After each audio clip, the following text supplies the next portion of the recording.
Sharma, एडवेस्ट crime बेनकाब समाचार channel में आपका स्वागत करता हूँ। तो दोस्तों, आज हम थोड़ा चर्चा कर रहे हैं। श्री नरेंद्र राठौड़ शक्ति से आए हैं छत्तीसगढ़ से, उनसे थोड़ा वैसे ही चर्चा करते हैं। राजनीति के चुनावी माहौल चल रहा है, रिजल्ट आने वाला है, इसी बस थोड़ी ऐसी चर्चा कर लेते हैं और उसे आप तक भी पहुंचाते हैं। तो नरेंद्र जी, आपका हमारे चैनल में स्वागत है। राम सर जी। तो नरेंद्र जी, आप अपने बारे में थोड़ा बताइए कुछ। सर, मेरा नाम नरेंद्र कुमार राठौर है। यस। मैं छत्तीसगढ़ राज्य शक्ति जिला से निवास जी जी जी जी जी निवास रहता हूँ, शक्ति जिला। जी और मैं यहाँ कुछ विशेष काम से आया था। जी, कोई नहीं, तो मैं सोचा कि चलो भी आपसे कोई मुलाकात हो बात नहीं। जाए। अच्छा किया आपने, बहुत अच्छा किया, आपसे मिलकर खुशी हुई। ठीक है तो सर। नरेंद्र जी, हम आपसे, अब चुनावी माहौल चल रहा है तो जाहिर है राजनीति के बारे में ही पूछेंगे। तो आप थोड़ा बहुत दिलचस्पी रखते हैं राजनीति के बारे में? नहीं? हाँ, रखता हूँ सर। जी जी राजनीति से बहुत अच्छा, रुचि रखता हूँ सर, जी जी। लेकिन किसी पार्टी से मैं जुड़ा नहीं हूँ अभी तक। हाँ हाँ, लेकिन देश को देखता हूँ। लेकिन ऐसा है ना, अगर देश हित में जो रहते हैं उसके सपोर्टिंग में मतलब हमेशा रहता हूँ। अगर हम देश के नागरिक हैं तो हमें हाँ, देश के राजनीतिक माहौल के बारे में भी ध्यान रखना चाहिए। हमारा एक फंडामेंटल ड्यूटी है ये। ठीक है ना। तो नरेंद्र जी, हम आपसे पहले तो पिछली सरकार के कार्यकाल के बारे में जानना चाहेंगे कि आपकी नज़र में सरकार का कार्यकाल कैसा रहा, क्या रहा? नेतृत्व तो अच्छा है, नहीं है? छत्तीसगढ़ में जो है सरकार, कांग्रेस की सरकार था जी और वास्तव में देखा जाए तो पूरा करप्शन था वो सरकार। जी जी जी बात ताम झाम था, सामने वालों को दिखता था कि ऐसे। बाकी ना मैं देखा हूँ करप्शन से आपका क्या मैं आता है? भ्रष्टाचार, जी जी। पूरा भ्रष्टाचार। किस तरह का भ्रष्टाचार? देखिए क्या है, वो तो किसान को जो है ना, जितने भी किसानों को कर्ज माफी दूंगा, कर्ज माफ करूंगा करके तो सरकार में आ गया था। जी और कर्ज माफ, हालांकि कर्ज लेके ही किया है, समझिए कर्ज माफ किया मैं नहीं कहता, किया है वो। बाकी वो जो जितना योजना बनाए हैं छत्तीसगढ़ विकास के लिए, जैसे गोठान, अब पूरा छत्तीसगढ़ में जितने भी गांव हैं सबके गांव में गोठान रहे, ताकि जितने मवेशी हैं वो गोठान में रहें, बढ़िया उन लोगों का व्यवस्था हो, देख रेख हो, अच्छे से इधर उधर न हो। जितने तो क्या रह पा रहे हैं वहाँ पे मवेशी? देख कुछ भी एक भी मवेशी नहीं, उसी को तो बताना चाह रहा हूँ। अच्छा अच्छा। तो वो क्या है, गोठान में अरबों खरबों रुपया पैसा लगाया, लेकिन कोई भी गोठान में एक भी गाय नहीं, एक भी मवेशी नहीं। अच्छा। जितने गौ माता जो है पूरे रोड में घूम रहे हैं, इधर उधर हो रहे हैं, कितने लोग एक्सीडेंट में मर रहे हैं, कितने लोग, कई लोगों का एक्सीडेंट हो जाता है। मतलब जो इस प्रकार की ऐसी स्थिति हो गया है कि वो गोठान एक ठो मतलब ना पूरा घोटाला है, मान के चलिए। कुछ भी काम नहीं, पूरे जितने भी ना पैसा वहाँ का में किए से सरकार जो है योजना बना के वो पूरा माने ये हो गया, समझिए। सब आपस में मंत्री, विधायक, नेता जितने भी जो भी थे सब ये कर दिया, मतलब मान के चलिए भ्रष्टाचारी, करप्शन हो जाता है। आप किस तरह से करप्शन मानते हैं? गोठान में करप्शन है सर, उसमें अरबों खरबों रुपया पैसा लगाया है और उसके बाद कोई भी गाय, कोई भी मतलब मवेशी, कोई भी गोठान में एक भी नहीं है, समझिए। और जितने भी गाय बछड़ू जो भी हो, गौ माता मतलब इधर उधर सब भटक रहे हैं, रोड में है, आए दिन एक्सीडेंट हो रहा है, आने जाने वालों को परेशानी हो रहा है। तो सरकार जब इतना लागत लगाया, इतना खर्चा किया, तो कम से कम उसे देख रेख करने के लिए गाय भी जितने भी सरपंच उनको कितना सबको पैसा पूरा इधर उधर से सब ये हुआ है, समझिए। उनको आदमी डिप्यूट कर देना था, जितने भी गाय इधर उधर भटक रहे हैं उसको गोठान में ले जाते हैं, वहाँ रखते हैं, ये करते हैं, उनको सब चीज़ का व्यवस्था। सारे गोठान बन गए? सब गोठान कागज में बना होगा सर, बन तो गए हैं, लेकिन बताते हैं कि कोई भी गोठान में कोई गाय वाय नहीं है, उसके बारे में कुछ नहीं किया है। दूसरा तो बताए कि करोड़ों रुपए का तो उन्होंने गोबर खरीद लिया। हाँ, गोबर गोठान माने दूसरा जो है गोठान के बाद ना गोबर घोटाला। अब गोबर खरीदेंगे बोला सरकार, गोबर से कुछ बनाएंगे कई प्रकार तकनीकी उन लोग बनाने का किए थे, और पता चला कि ऐसे व्यक्ति लोगों से गोबर खरीदा है कागज कार्रवाई से जिनके पास गाय नहीं है। विधानसभा में सत्र में उससे क्वेश्चन उठा था, उसमें कम से कम करोड़ों अरबों रुपया उसमें चल माने कर दिए। विकास कार्यों के बारे में आप क्या कहना चाहते हैं? विकास कार्य मतलब सब विकास ही कार्य यही है सर, पूरा करप्शन भ्रष्टाचारी हुआ है। तीसरा चीज़ शराब घोटाले के बारे में भी सुना हूँ। आपको विकास कार्य के बारे में बताना चाहिए, क्या करप्शन हुआ? विकास कार्य से मेरे कुछ भी नहीं, सर सिर्फ ताम झाम दिख रहा था। कोई ऐसा कार्य जो नहीं हुआ और उसके बदले में पैसा लिया हो, ऐसा कोई विकास कार्य आपकी नज़र में है? कांग्रेस सरकार में 4-5 ठो काम मैंने वो दिखा, मैंने बाह्य रूप से, लेकिन काम नहीं, उसी को घोटाला हुआ।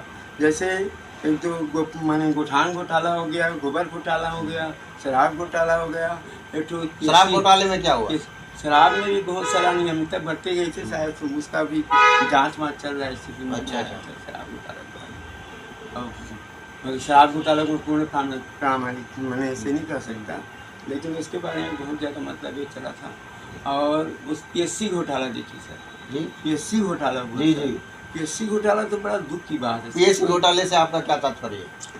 पीएससी घोटाले से मतलब ये है सर कि आज बच्चा जो है पीएससी फाइट करने के लिए 14-16 घंटा पढ़ते हैं। नहीं मैं 16 घंटे के बच्चा जो है ना पढ़ते हैं सर। दुख मैंने उनके देखते तरस आती है, दिन रात पढ़ रहे हैं पीएससी के लिए, पीएससी फाइट करने अच्छा पोस्ट मिलेगा करके। और पता चलता है कि जितने भी मंत्री हैं अधिकारी हैं उन्हीं के बच्चे लोग पीएससी में चयन। अब बताओ, दिन रात जाग के बच्चे पढ़ रहे हैं और मंत्री मिनिस्टर के बच्चे, जितने भी अधिकारी लोगों के बच्चे जो है चयन हो रहे हैं, तो उनके दिन में कैसा लग रहा है? बहुत आपका कहने का मतलब ये है कि उन्होंने अपने लोगों को सर्विस दे दी और योग्य लोगों को छोड़ दिया। हाँ, तो बच्चे लोगों के साथ इस टाइप की खिलवाड़ करना बहुत बड़ा अन्याय है। इतना दुख की बात बताओ, जो बच्चे दिन रात पढ़ रहे हैं उसकी नौकरी नहीं मिल रहा है, भटक रहे हैं इधर उधर, और जिनको पाए वैसे मैनेजर करके भ्रष्टाचार करके नौकरी दे रहे हैं, तो कितना बड़ा अन्याय है। हम आपसे जानना चाहेंगे इसके लिए, नक्सलवाद के बारे में आप क्या कहना चाहेंगे? नक्सलवाद के बारे में भी अब वहाँ कहाँ से कांग्रेस सरकार में नक्सलवाद को तो मैं नहीं कर सकता। उसके संबंध में नक्सलवाद कभी ख़त्म हो सकता है सर? बार बार वहाँ कैंप लगे नहीं, जो जितने भी ये वहाँ के सीआरपी जवान हैं, जितने भी मतलब ये हैं, वहाँ मतलब आगे सर्च करे, जगह जगह जाके नक्सलियों को थोड़ा ज़्यादा दबाव डालें। वर्तमान सरकार ने कुछ किया इस दिशा में?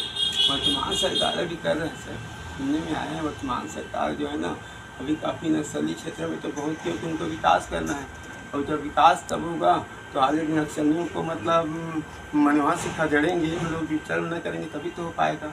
वहाँ जितने रोड बनेंगे नहीं तो नक्सली जैसे मतलब वहाँ के सब विकास होगा तो ऑटोमेटिक नक्सली धीरे धीरे वहाँ। नहीं, हमारा मकसद यही, क्या सरकार, वर्तमान सरकार ने कुछ किया इस दिशा में या नहीं? नहीं किया सर, नक्सली क्षेत्र में काफ़ी काम किया, मेरे को मालूम है। काफ़ी नक्सलियों को ढेर लगाए हैं हम लोग, बीच बीच में सर्च करते रहते हैं।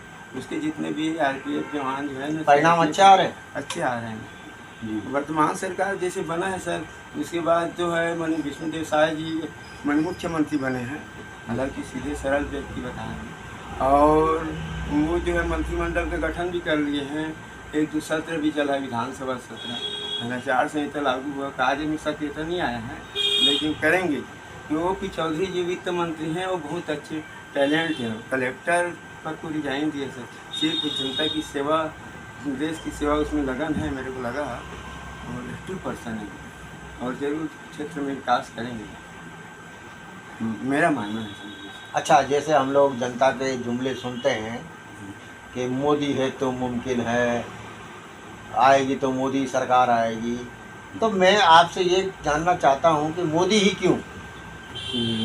मोदी जी सबसे बड़ी चीज़ ये है सर कि एक महान व्यक्ति है मोदी जी, वाकई मेरे हिसाब से। जो व्यक्ति जो है मतलब देश के लिए समर्पित है, उसका ना एक प्रकार के देखा जाए न परिवारवाद न इधर उधर कोई मतलब नहीं है। वो जब जैसे 2014 में देश की जनता ने मोदी जी को बागडोर सौंपे हैं देश के लिए, सबसे पहले तो प्रधानमंत्री तो उनका देखिए बहुत बड़ा ये चीज़ है कि वो संसद के चौखट में जाके माथा टेके हैं, और माथा टेक के प्रणाम किए हैं, और सबको आश्वासन दिए है कि मैं देश को कभी झुकने नहीं दूंगा, न कभी मिटने नहीं दूंगा। ये जो है सबको संकल्पित रूप से ना आश्वासन किए हैं। उसके बाद अपने कार्य में गतिशीलता लाए हैं। किस प्रकार गतिशीलता लाए? मैंने प्रधानमंत्री कुर्सी में बैठते ही वो देखा कि भाई पहले सरकार तो पूरा करप्शन था, उसमें भी इतना ज़्यादा ये था कि अब क्या बताएं।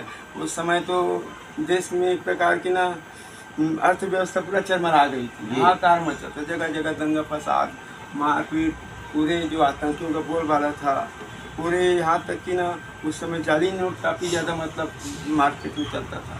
आपका कहने का मतलब जाली नोटों की करेंसी में कमी आई है जो प्रचलन में?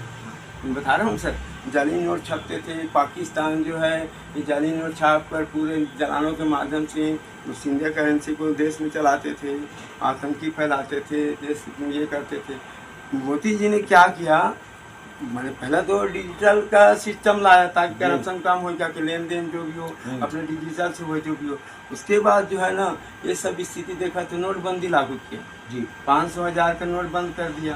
तो 500,000 के नोट बंद करने से क्या हुआ कि जितने भी जो भ्रष्टाचार किए थे मंत्री जो अरबों खरबों रुपये पकड़ रखे हुए थे, जाली नोट छापने वालों के पास नहीं है बल्कि नकली नोट था, वो सब कागज के टुकड़ा हो गया। और पाकिस्तान जो है उसी के बलबूते पे आज मैंने एकदम आंख दिखाता था इंडिया को, उसका पूरा कारोबार बंद हो गया, वो भुखमरी की स्थिति में आ गया। तो मोदी जी उसमें सबसे बड़ी फायदा देश को क्या हुआ कि अर्थव्यवस्था में काफ़ी सुधार है, अर्थव्यवस्था सुदृढ़ हुआ। उसके बाद मोदी देखे कि भाई किसी भी तरह से देश में डेवलप करना है तो GST लागू किए, उससे भी काफ़ी ज़्यादा देश में काफ़ी इकोनॉमिक बढ़ोतरी हुई। मनी लेन देन कैशलेस होता था तो पैसा बैंक में रह जाता था, तो उसको विकास करने में भी काफ़ी ज़्यादा मदद मिलती थी। तो मोदी जी जो है फिर विकास किया, मैंने ये होते ही गए, वो लोगों के लिए धन योजना लागू किया। पहले क्या था कि 100 मैंने जैसे 100% में 10% मात्र हितग्राही के पास जाता था। सरकार किसी भी जनता को, गरीब जनता को कोई राशि देता था या कुछ भी सहायता करता था तो उसमें लगभग 100% में 90% बिचौलिया खा जाते थे। जितने भी मंत्री, नेता, जनप्रतिनिधि, सरपंच सब टोटल 10% उसको मुश्किल से मिलता था। अब पूरा पैसा मिलता पूरा उसके खाता में जा रहा है अच्छा जन योजना के माध्यम से, तो उन लोगों के लिए बहुत बड़ी राहत हो गई समझ में। उसके बाद पूरा देश में शौचालय का निर्माण करवाएं, पूरा माने घरों घर। उस समय काफ़ी परेशानी होता था, गरीब जनता लोगों को और परेशानी होती थी। पूरा दिशा मैदान के लिए कहीं उन लोगों को व्यवस्था नहीं होता था। सुबह शाम देखते थे तो मैंने रोड में ही काफ़ी ज़्यादा गंदगी फैला रहता था पूरा। तो इस शौचालय व्यवस्था, शौचालय घरों का निर्माण करवाया मोदी जी ने। तो उसमें मैं एक प्रकार का गंदगी तो हटी अलग, साथ में सबको बहुत सहानुभूति, बहुत ज़्यादा मतलब जो हुआ सुविधा हुआ। तो ये बहुत बड़ा काम किया पूरा देश के समझ में।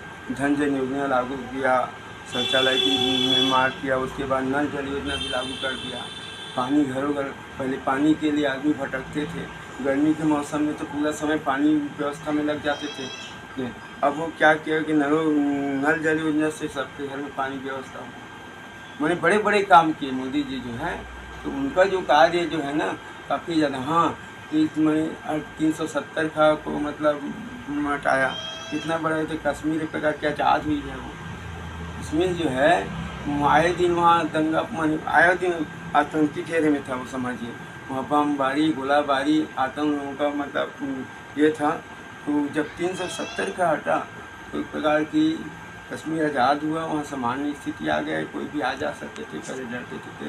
पर्यटन भी काफ़ी ज़्यादा वहाँ आने जाने लग गया, और वहाँ की जो इकोनॉमिकल मतलब इनकम बहुत ज़्यादा है वहाँ की इनकम जो है मने मान के चलो कि देश के लिए बहुत बड़ा जो अर्थव्यवस्था में मतलब फ़ायदा हुआ, माने इकोनॉमिकल फ़ायदा हुआ, आर्थिक फ़ायदा जो है वो हुआ। कश्मीर के लिए भी काफ़ी ज़्यादा हुआ, काफ़ी अब काफ़ी प्रोग्रेस करेगा समझ के। डेवलप जो चीज़, जैसे रेल सुविधा नहीं है, रेल की सुविधा होगी सर। तो ये मोदी जी सुधार किए, मैंने फायदे के लिए मुस्लिम माताएं बहनें के लिए जो तो उनके लिए भी कानून लाए, 3 तलाक जो है वो हटाए। उन लोगों को कितना ज़्यादा मतलब तो सुकून मिला, उनको बहुत परेशान थे उन लोग भी। बात में 3 तलाक करने से फिर उन लोगों का हो जाता था, बच्चे बुचाए घर गृहस्थ हो जाए। तो इसमें उन लोग भी काफ़ी मोदी जी से बहुत प्रभावित हुए। मैंने इन्हें बहुत काफ़ी हर तरह से काम किए हैं मोदी जी। हाँ, एक चीज़ है जो आदमी अच्छा काम करता है। आज देखिए मोदी जी के विजन, उनके कार्य को सिस्टम से काम करते आ रहे हैं। जितने विरोधी पार्टी जो है आज पूरा परेशान है। उन लोग देखे कि अरे तो इतना अच्छा काम करे तो हम लोग तो पर ऐसे ही हो जाएंगे सब कुछ। तो उन लोग पूरा एक दूरता लेके पूरा तो इंडिया में गठबंधन बनाएंगे। हमारी विदेश नीति इस वक्त कैसी चल रही है? विदेश नीति बहुत अच्छी चल रही है सर। जी, किस प्रकार? विदेश नीति जो है देखिए, मोदी जी विदेशों में सभी सभी मतलब कंट्री में मान के चलिए, सभी देशों से उनका संबंध अच्छा रहा है, व्यवसायिक संबंध भी अच्छे हैं, आर्थिक आत्मिक संबंध, सभी संबंध उन लोगों के मतलब काफ़ी अच्छे बनाए हैं। देखिए, विदेश नीति अच्छे रहने के कारण आज जो है माने हमारे देश के जो जैसे यूक्रेन और आपके रूस में युद्ध चला, तो उस समय कितने भारतीय निवासरत थे, वहाँ फंसे हुए थे सब। और उन लोग युद्ध को रोक नहीं रहे थे, काफ़ी ज़्यादा युद्ध छिड़ा हुआ था। तो मोदी जी के कहने पर उन्होंने भारतीयों को यहाँ लाने, तो यूक्रेन और रूस का जो युद्ध छिड़ा हुआ था सर जी जी। उस समय क्या है, काफ़ी भारतीय वहाँ निवासरत थे, उन लोग उस बीच में फंसे हुए थे और उनके परिवार वाले यहाँ बहुत परेशान थे। मोदी जी जो है माने दोनों देशों को आग्रह किए कि हमारे इंडिया के जितने भी व्यक्ति वहाँ फंसे हुए हैं उसको तत्काल यहाँ माने कोई प्रकार की आँच नहीं आना चाहिए, सुरक्षित वहाँ वापस भेजा जाए। उन्होंने दोनों देश जो युद्ध को रोक दिए और झंडे के माध्यम से झंडे को सलामी देते हुए जो भारतीय झंडा को दिखा के उन लोगों को जितने सभी फंसे भारतीयों को यहाँ वापस लाया। ये विदेश नीति का एक बहुत बड़ा है। अगर विदेशों से अच्छा संबंध नहीं रहता तो उन लोग इतना अपना थोड़ी छोड़ते कि माने उन भारतीयों को वापस लाया जा सकता है। तो एक बहुत बड़ा प्लस पॉइंट है विदेश नीति। दूसरी, अभी जो है G20 का एक बहुत बड़ा कार्यक्रम हुआ जी। मोदी जी का जो है विदेश नीति कितनी अच्छी है, इतने बढ़िया देश को संचालित कर रहे हैं कि G20 का कार्य क्यों किया, पूरे 20 देशों के जो है प्रधानमंत्री राष्ट्रपति सब आए हुए थे, कितना भव्य कार्य है, सभी देशों ने सभी लोगों ने सराहाया। तो ये हमारे विदेश नीति का एक तो बहुत बड़ा मतलब प्लस पॉइंट है और अच्छी मतलब ये है सर कि कितना बढ़िया मोदी जी जो है व्यवस्था की। इस वक्त हमारी सेनाओं की हालत क्या है? सेनाओं का बहुत क्या देश मतलब की रक्षा हमारे देश जो है सभी तरफ से सुरक्षित है सर जी। रक्षा व्यवस्था बहुत अच्छा कर दिया सर मोदी जी। अभी देखिए क्या है, सेना लोगों को इतना संसाधन उपलब्ध करा दिए हैं, जैसे तीनों तरफ से, जैसे मान लीजिए आपका जल सेना, थल सेना, वायु सेना, सबको समृद्ध बना दिए। कोई भी क्षेत्र से अगर मान लिया अटैक करता है तो इतने सक्षम हम लोग उनका माने जवाब दे सकते हैं। और मतलब उनके प्रति हमेशा उसको खुला मतलब ये कर दिए, व्यवस्था भी काफ़ी ज़्यादा देखिए हैं, संसाधन इतने ज़्यादा हैं, लड़ाकू विमान वगैरह सब राफेल वगैरह जो खरीदे होते हैं उसमें मतलब सेना लोगों को बहुत पिसाली बनाए हुए लोग। अभी एक तो सेना का ही घटना है, मैंने जैसे हमारे देश के जवान कैप्टन अभिनंदन जो है पाकिस्तान चला गया था, लड़ाकू विमान करते हुए पाकिस्तान की गिरफ्त में आ गया था। पाकिस्तान उसे पकड़ लिए थे, अब यहाँ देश के लोग, उसके परिवार के लोगों को भय थे, तो मोदी जी ने तत्काल पाकिस्तान को आदेशित किया कि तुम तुरंत अभिनंदन को हमारा देश वापस भेजो। समझा, उन लोग काँप गए, उनके जैसे माने थे लोग डरे से भय से मतलब उसको तत्काल अभिनंदन को सम्मानपूर्वक हमारे देश में वापस लाया। इस रक्षा नीति का एक बहुत बड़ा ये है सर। ये कूटनीति है तो कूटनीति ठीक है सर, लेकिन मैंने वो भी एक तो मतलब भय हुआ ना उन लोगों के सामने, कूटनीति है। लेकिन मोदी जी का भी जन्म है। हाँ, कूटनीति अलग, लेकिन मोदी का बड़प्पन मैंने मानना पड़ेगा, इतना बड़ा काम मतलब होना है। तो मोदी जी हर तरह से ना देश को सुरक्षित रखे हैं, बहुत अच्छा मेहनत कर रहे हैं सर, बहुत मेहनत कर रहे हैं। ऐसा है बार बार यही ढिंडोरा पीटा जाता है, बेरोजगारी बेरोजगारी बेरोजगारी। तो सरकार क्या कर रही है बेरोजगारी के बारे में? भाई स्किल डेवलपमेंट चालू किया था सर सरकार जो है, स्किल डेवलपमेंट मोदी जी तो इसके लिए बहुत विशेष ध्यान देते हैं। इसमें क्या है, स्किल डेवलपमेंट में एक तकनीकी शिक्षा मांगते थे। इसमें होता क्या है, तकनीकी ज्ञान लोग जितने युवा बेरोजगार हैं, भटक रहे हैं इधर उधर, उसको टेक्निकल नॉलेज को, शिक्षा को, इसके आधार पर देखो तो रोजगार तो होंगे ही होंगे, साथ में और रोजगार पैदा करेंगे, नए नए माने मशीन तंत्र वगैरह बनाएंगे। तो क्या ईमान बनाए हुए थे, जस्ट क्या चीज़ मैंने ईमान के चलिए, इससे युवाओं में रोजगार भी बढ़ा है और देश डेवलप भी कर रहे हैं। समझा सर, इसकी डेवलपमेंट की तो बेरोजगार बहुत कम रह रहे हैं। सिर्फ बेरोजगार तो अब भी है। हाँ, ये है कि कुछ सहायता मिली हो इसकी हाँ, वजह से उससे उनको। काफ़ी ज़्यादा मतलब बच्चों माने युवाओं को राहत मिली सभी हुई को है। रोजगार देना तो संभव नहीं है। हाँ, अब सबको रोजगार कहाँ साधन दे सकते थे, इसीलिए टेक्निकल नॉलेज दे रहे हैं, तकनीकी शिक्षा का बढ़ावा दे रहे हैं, ताकि सब अपने स्वरोजगार के माध्यम से अपना जीविकोपार्जन करें, अच्छे सक्षम बने। ये मोदी जी का एक तो ये है, समझिए स्कीम भी है, समझा सर।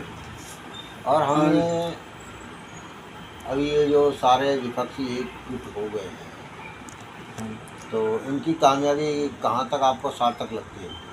अब ये मोदी जी का कार्य को देख के न सर, इन लोग भय हो गए, मतलब जो है इनमें इतने अच्छे देश विकास के लिए लगे हुए हैं, दिन रात मेहनत कर रहे हैं, उन लोग अब सत्ता में आ नहीं पाएंगे, हम कैसे करेंगे, तो वो व्याकुल है विरोधी पार्टी। अब एकजुट हो गए हैं गड़बड़ी। वो कहते हैं नहीं सर, एक तो कहावत है कि जैसे हाँ रामायण में एक प्रसंग है कि राजा जनक जी की सभा में जब किसी एक राजा से धनुष नहीं उठा, तो मूर्ख राजाओं ने एक महागठबंधन करके धनुष पर पूरा जोर लगाया। तब किसी ने पूछा कि भाई यदि तुम सब ने मिलकर यदि धनुष को तोड़ भी दिए तो सीता जी का वर कौन होगा? तब एक राजा ने कहा पहले तो हम धनुष तोड़ेंगे, उसके बाद जो है आपस में लड़ मरेंगे, और जब जो जिंदा बचेगा वो सीता जी को ब्याह रचाए। माने आज वैसी परिस्थिति आ गई है। उस समय सीता माता जी दांव में लगे थे, आज भारत माता दांव पर लगी। इस टाइप की स्थिति आ रही। लेकिन ये है कि व्यक्ति कार्य जो होता है, लोगों कार्य से पहचाना जाता है, उसी कार्य देख के उसका सम्मान बनता है। माने ये संसार कर्म की खेती, जो बोए वही पाएगा, कहते नहीं सर। ये कर्म भूमि है। मोदी जी अपने विजन में, अपने कर्म में इतने अच्छे हैं, वो कर्मठ व्यक्ति हैं, और मेरे को लगता है कि उसको हरा नहीं सकते। वो तो श्योर है इस बार भी प्रधानमंत्री बनेंगे सर, मेरा मतलब मानना है। हमारे दिल्ली के बारे में आप कहना चाहेंगे कुछ? और दिल्ली केजरीवाल जी के बारे में? जी। केजरीवाल जी तो ऐसा है सर, देखिए वो माने जैसे वो सिर्फ हर चीज़ में दोष देता है। मोदी सरकार वो कर दिया, मोदी सरकार वो कर दिया, सरकार ही कर दिया। भाई ये बताइए, जब ईडी ने उसको 9 बार मौका दिया है, समझिए पूछताछ के लिए 9 बार सम्मन जारी किया। पहले उसको बुलवाया, सम्मन जारी किया, अनदेखा किया, दूसरी बार में भी उसको कोई मतलब नहीं समझा। 9 बार तक जब उसको पूछताछ के लिए जब बुलाया गया, नहीं दिखा तो उसके ऊपर गिरफ्तारी वारंट हुआ। जब गिरफ्तार किया मैंने वारंट हुआ, तब फिर जो है सरकार से हाँ मैंने गिरफ्तार हुआ केजरीवाल जी, तो सरकार को दोष देने लगा कि मोदी सरकार ने हमको गिरफ्तार करवा दिया, जेल भिजवा दिया, वो कर दिया।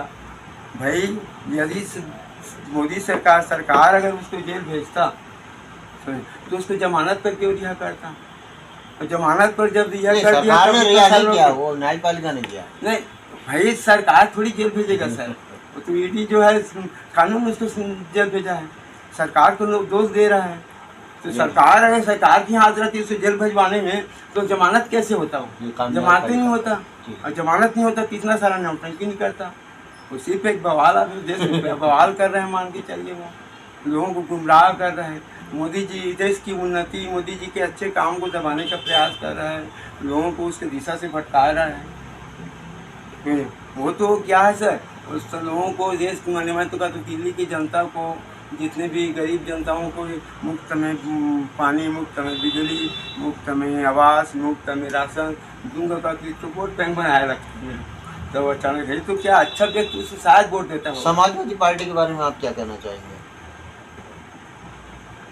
समाजवादी पार्टी हालांकि वो मैंने वही है सर, उसका तो मैंने वर्चस्व सिर्फ यूपी में ही है समाजवादी पार्टी का, इधर क्षेत्र में नहीं, अब तो उनका नहीं के बराबर ही है। लेकिन अब पहले जैसे भी मुलायम सिंह जी बहुत दिनों से मुख्यमंत्री बने रहे, लेकिन उन्होंने कितना बड़ा न्याय किया था, कार सेवकों के ऊपर गोली चलाया। अयोध्या राम मंदिर में बने जो के लिए कार सेवक बेचारे जो है अपने माने भगवान राम के लिए जो है नहीं भूमि पूजन के लिए सब गए थे, बहुत सारे कितना न कितना गए थे, गोली चलवा दिया भाई, इससे और क्या अधर्मी आदमी मान के चलो। जी और वो भी परिवारवाद से जुड़ा हुआ है। तो देश हित के क्या करेगा? जो आदमी अपना निजी स्वार्थ में, परिवारवाद में, अपने भाई भतीजावाद में फंसा हुआ आदमी देश की क्या सेवा करेगा सर?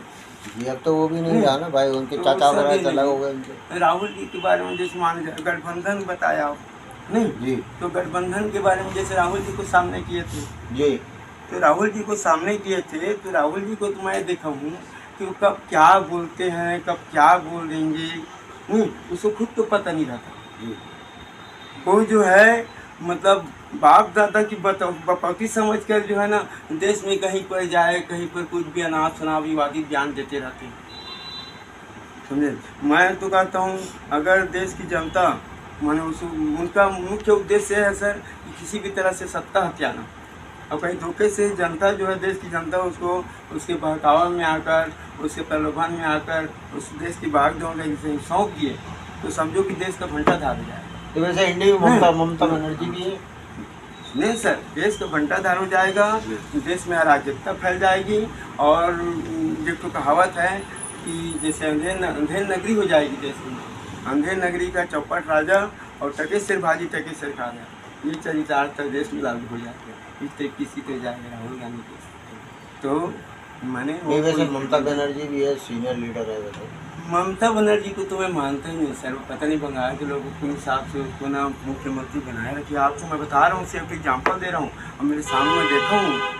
एक बार क्या हुआ, जब रेल मंत्री थी ममता बनर्जी, उस समय जो है ना एक ज्ञानेश्वरी एक्सप्रेस थी, और बिहार और झारखंड के बीच में का एक्सीडेंट हुआ था, भयानक एक्सीडेंट। 1 बजे रात को मैं टीवी में देखता था, देखो मालूम। तो यकीन नहीं करेंगे कि 2-2 दिन तक फंसे रहे भाई यात्री जो है अंदर के अंदर, साला कोई बचाव नहीं आना, ना कुछ नहीं आना। मंत्री थी जब पूरे सेना को बुलवाता, उसको बुलवाता, तो माने मतलब कत्को हजारों लाश ना उसी में चले गए सर। कुछ देख रेख नहीं, कुछ भी नहीं। उस दिन से मेरे को नफरत हो गई। रेल मंत्री है माने सिर पर चंद लोग जो है ना बचाव के लिए वो जा रहे थे, आते थे, निकालते थे किसी भी तरह से, और बाकी पड़े हैं तो पड़े, जो डब्बा पूरा पैकअप था, इसी डब्बा को ज़्यादा हुआ था, और इसी डब्बा में अंदर पैक था ना, तो बहुत लोग ऐसे ही ख़त्म हो गए सर। बताओ ये क्या सरकार, पता नहीं माने वेस्ट बंगाल इसको कैसे ढंग से मुख्यमंत्री बना के रखे, मैं कुछ नहीं जानती। वो जिद्दी टाइप की बोलती ज़्यादा रहती है, बाकी मेरे को उससे काम काज कुछ नहीं किया जी। मैं सर तो माने गठबंधन सरकार में तो कोई ऐसे मेरे को नजर ही नहीं आता जो बोल रहे हैं। हाँ sir, Modi ji best person है, जिन्होंने अपने देश हित के लिए अपना पूर्ण समर्पित कर दिए हैं, अपना जीवन पूरा उसी के लिए लगे हुए हैं, और एक संत महात्मा भी हैं। तो मेरे हिसाब से आप मोदी जी के कोई 4-5 ऐसे काम बता सकते हो इस गवर्नमेंट के जिसको ज़्यादा सराहना हो? वही सर सबसे बड़े काम तो है कि वो डिजिटल स्कीम लाए हैं, तो उससे केस बिहार की व्यवस्था में सुधार हुआ है। सर हाँ वो तो है ही।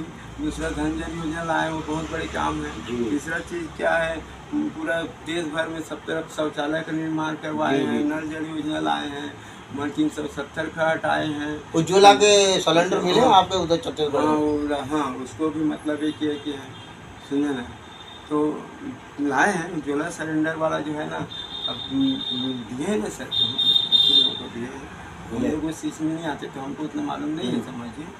और राम मंदिर जी, राम मंदिर तो मैंने कितना बड़ा भगवान राम 500 साल से पूरा विवादित था जी जी मंदिर, मैंने जो है उसको किसी भी तरह से मोदी जी भीड़ भाड़ के नहीं विवादित मामला को हटाएंगे।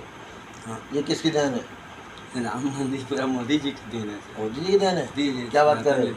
फैसला तो सुप्रीम कोर्ट ने सुनाया। नहीं ठीक है, ये प्रयास किया ना सर। अच्छा अभी इतने सालों से 55 साल से विवाद तक कोई सरकार तो उतना नहीं किया। इन्होंने भीड़ भाड़ की इधर उधर कैसे, राम क्या है, हम सब लोगों की आस्था है जी, सबके हृदय में बसे हैं राम। तो भगवान राम ट्रेन में रहेंगे तो किसी को शोभा नहीं देता था, सब बहुत दुखी थे। आज उसके आने पर इतना सबको खुशी हुआ। और दूसरी चीज़ ये अयोध्या नगरी जो है आज अयोध्या धाम हो गया। आज इतने पर्यटन वहाँ आते हैं, करोड़ों रुपये रोज की आमदनी है। विपक्षी बोलते थे कि वो राम मंदिर बना के क्या करेगा, ऐसा करेगा वो करेगा। राम मंदिर बना के भव्य मंदिर बन गया तो ठाठन में इतने इतने इनकम हो गए वहाँ की जी कि मत पूछिए। दूसरी चीज़ दान दाता इतने पैदा हो गए, वो मतलब पूरा दान से ही मंदिर बन गया, वो भी भव्य मंदिर। नहीं, सुनना में आया कि राजस्थान से 500 करोड़ रुपए आया है मैंने राम सब मंदिर तरफ में। से सर भगवान राम के लिए नहीं, हमें जहाँ तक जानकारी है, राजस्थान से 500 करोड़ रुपए आया मंदिर, और उसके अलावा एक दिन में 1000 करोड़ रुपया डोनेशन आया था, ऐसा सुना बता रहा हूँ है। ना, सबके दिल में बसे हैं। और देखिए वहाँ पे जो है मंदिर कमेटी को हाथ जोड़ की विनती करनी पड़ी पब्लिक से कि हमें दान नहीं चाहिए। बताइए, बहुत बड़ी बात बता है। रहा हूँ ना, भगवान राम जो है, अब भाई अब विरोधी ये जो सोने के क्या जाने। ये जो सोने के दरवाजे वगैरह, ये सारी बातें सच है अयोध्या की? हाँ, हालांकि मैं गया नहीं हिस्सा, लेकिन भाई इतना डोनेट आया है तो सच होना ही होना है, समझिए। अब वो दिखता भी है पूरा विराट जो है, जो भाई जो भगवान राम को मानते हैं, बताना सबके हृदय में बसे हुए हैं, वो आदमी पूर्ण समर्पित हो जाए, क्योंकि वो आदर्श मर्यादा पुरुषोत्तम मतलब होता है मतलब पूरे जीवन काल में मर्यादा में रहे, उनकी त्याग की परिकाष्ठा जो है सबके दिलों में बसे। और वैसे ही व्यक्ति पुरुषोत्तम रहे मैंने। अब भाई इन लोग तो भगवान के रूप में माने ही जानते कि इन लोग जितने भी यहाँ के जितने भी माने पापी मतलब नहीं, जो आदमी हम में रहता है, वो कहता है नहीं, हम जो होता है अहंकार में 3 गए धन वैभव और वंश, जाकर उनको देख लो, रावण कंवरों कंस। जी। तो ये जो है ना, इन लोगों का क्या चीज़ नहीं था, लेकिन अहंकार था, इस कारण तीनों का वंश पूरा नाश हो गया, समझिए।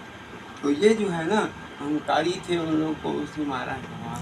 नहीं, ये छोटी सी बात हम आपसे करना चाहेंगे इसी के साथ में। ये जो आपका लोग कहते हैं 370 नहीं हटना चाहिए था, ये सारे विपक्ष बोल रहे हैं 370 हटा दिया, गलत कर दिया, ये कर दिया, वो कर दिया, इसको आप किस नज़रिए से देखते हैं?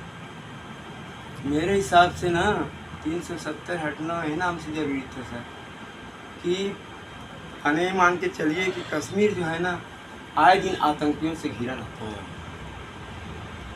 जब भी देखो कोई बाहरी पर्यटन जहाँ डरते थे, जाने में डरते थे, बमबारी गोलाबारी आतंक जो पूरा वहाँ का बोलबाला था, पत्थरबाजी दुनिया भर के सब प्रकार से होता था। आज कश्मीर एक प्रकार की माने आज़ाद हो गया, वहाँ कोई भी आज भी आ जा सकता है, सामान्य स्थिति आ गया है, बताते हैं कि कितना अच्छा माहौल बन गया है और वहाँ विकास कार्य शुरू हो गया। इससे और क्या लेगा सर? हाँ, अभी कश्मीर के लिए भी, पूरा देश के लिए भी, और कश्मीर जो है ना उसमें कई करोड़ों की रोज की इनकम है, भी करीब 65,000 करोड़ का कश्मीर को ये बताया जाता है धरती का स्वर्ग माना जाता है। जी, वो ऐसे ही मानते हैं कश्मीर के आपसे, कश्मीर मतलब कल देखो मैंने बहुत सुनहरा जगह, अलग आनंद है सर वहाँ का, मतलब तो ऐसे जगह को मतलब वो हटा तो कम से कम डेवलप शुरू हो जाएगा। कश्मीर वाले 2-4 जो भी हो अपन निजी स्वार्थ वाले कुछ बहकाते हैं लोगों को कि लैंड वहाँ का हो जाएगा, ये ऐसे वैसे आके, उससे कुछ नहीं। वहाँ की जो आर्थिक स्थिति मजबूत होगी, पर्यटन आएंगे, इनकम बढ़ेगा, वहाँ का विकास मतलब काफ़ी डेवलप। नरेंद्र जी, एक सवाल था मेरा आपसे कि जैसे लोग कहते हैं कि मोदी जी तो केवल हिंदुओं के लिए ही बात करते हैं, उनको मुसलमानों से नफरत है, ऐसा कुछ सुनने में आता है। मोदी जी देखिए अभी तक मेरे हिसाब से हिंदू मुस्लिम से तो मतलब ही नहीं रखते हैं, और सबको समान भाव से देखे हैं सर, वैसा व्यक्ति है वो जो है। माने जैसे साधु माने साधु की मैं एक तो ये बता रहा हूँ, वो अपने आप में साधक तो सबको साध लिए हैं, जिसको चला रहे हैं इतने अच्छे ढंग से कि साधु पहन जाता है। कबीरा संगत साधु की जो गंधी का बास, जो कुछ गंधी दे नहीं तो भी बास बास। बहुत अच्छा। कबीरदास जी कहे हैं कि साधु की संगति एक इत्र बेचने वाला समान होता है। कबीरा संगत साधु जो गंगंधी माने इत्र बेचने वाला, सेंट बेचने वाला। अब सेंट बेचने वाला जब रास्ता कहीं भी रास्ता से गुजरेगा तो किसी को कुछ भी नहीं देगा, तो बड़ी उसका खुशबू जो है चारों ओर दिखेगी। मोदी जी ऐसे व्यक्ति में से हैं, वो हर के लिए सोचते हैं, और उसका प्रभाव ऐसा है कि कहीं जगह भी गए हैं पूरा ऑल वर्ल्ड में मोदी मैं हो गया है भाई। उस सबके ही सोचने वाला व्यक्ति जो है नहीं कभी मतलब अपने इसमें तो है कि नहीं हो, क्योंकि त्यागी पुरुष है, देश के लिए पूर्ण समर्पित है, देश के लिए जीते हैं, समझिए। तो उसको तो हर कोई सम्मान करेगा। आज जो है मुस्लिम माने माने माता बहने के कितना बड़ा काम किया वो। जी 3 बार तलाक करने से तलाक थोड़ी हो जाता है भाई। जीवन भर की जो साथी जुड़ा हुआ रहता है, बाल बच्चे सब चीज पूरे कितना मन ये से चल रहे हैं और फट उन लोग की तुम कितना उन लोग को खुद अपने आप में उन लोग को फीलिंग होता था। आज कितना उन लोग को सुकून हो रहा है, अपने आप में गर्व हो रहा है। मोदी जी के प्रति कितना उनको श्रद्धा जग रही है। तो ऐसा नहीं है सर, कोई हिंदू मुस्लिम सिख ईसाई सबको एक साथ लेके चले हैं और सबके लिए ही काम कर रहे हैं। आपको मेरा हिसाब से मैं अपने आपको देश के नाम संदेश देना चाहेंगे? देश के नाम से संदेश तो मैं यही कहूँगा सर कि आज हमारा देश जो है माने ऐसे व्यक्तित्व, ऐसे महापुरुष जो हमारे देश में माने को भाग दौड़ सौंपे हुआ है, जो देश के लिए पूर्ण समर्पित है। 16-16 घंटा काम कर रहे हैं, कभी भी कहीं आराम नहीं किए हैं, न कभी छुट्टी लेते हैं, न थक रहे हैं। ऐसे व्यक्ति को कभी भी मतलब मैं चाहूँगा कि सब उनको समर्थन देवें, उनका साथ देवें और देश विकास में योगदान देवें, क्योंकि हमारा देश एक समृद्धशाली राष्ट्र बन रहा है, एक विकसित राष्ट्र बनने जा रहा है। मैं चाहूँगा सभी देशवासियों को कि मोदी जी का समर्थन दें और राष्ट्र को विकसित राष्ट्र बनाने में अपना योगदान दें। जी धन्यवाद नरेंद्र जी, आप आए, आपका बहुत बहुत शुक्रिया। ऐसे सहयोग देते रहिए चैनल को। और दोस्तों मैं आप लोग नए हैं, आप भी हमें अपने विचार भेजें और हमारे चैनल पे आप नए हैं, इसको सब्सक्राइब करें, लाइक करें, कमेंट करें और अपने अमूल्य सुझाव हमें कमेंट बॉक्स में दें और इसे शेयर जरूर करें। धन्यवाद, नमस्कार जी।